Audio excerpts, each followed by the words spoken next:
नमस्कार, शुभ सकाळ. कसे आहात सगळे? मस्त असाल तर. आत्ता सकाळचा टायमिंग आहे, 10 वाजलेत. चहा नाश्ता तर झालेला आहे आणि आता स्वयंपाकाची तयारी चालू आहे.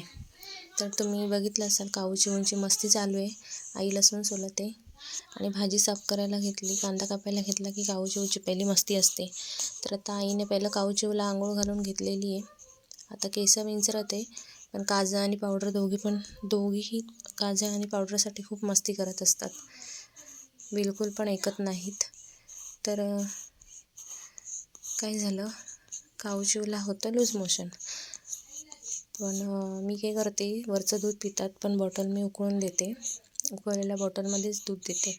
तर डॉक्टरांचं म्हणणं असं आहे की लहान बाळाला दूध देता तर ते वरचं दूध देतात ते गाई म्हशीचं दूध देऊ नका, कारण मग त्यांचा मेंदू गाई म्हशीच्या मेंदूसारखा होतो, त्यांची वाढ होत नाही आणि म्हणून मुलं सारखे आजारी पडतात.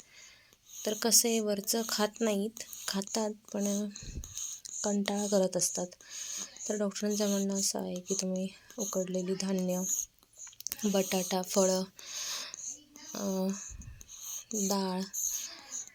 डाळीचं पाणी असं सगळं वरचं द्या, पण दूध देऊ नका.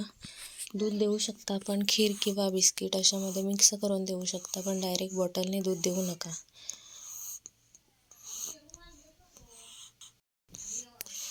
तर तुमच्या घरी लहान बाळ असेल तर तुम्ही बाळाला कोणतं दूध देता ते नक्की कमेंटमध्ये सांगा. हां, आता माती वगैरे खातात, पण त्याच्यासाठी मी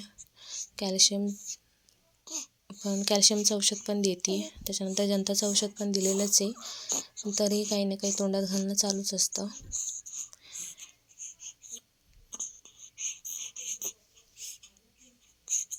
तर तुम्ही तुमच्या बाळाला आणखीन काय देत असाल तर प्लीज मला कमेंटमध्ये सांगा. बघा किती गोंधळ चालू आहे.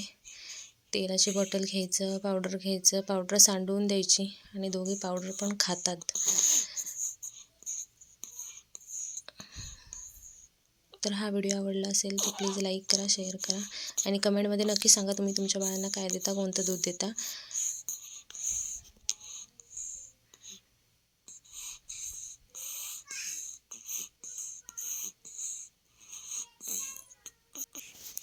कारण कसं आहे, खूप वेळा मी ट्राय केलं की दूध नको द्यायला पाहिजे म्हणून, पण आता त्या बोलतात तर त्या स्वतः मागतात की दूध दे, आणि रात्री त्या पोटभर जेवत नाहीत म्हणून त्यांना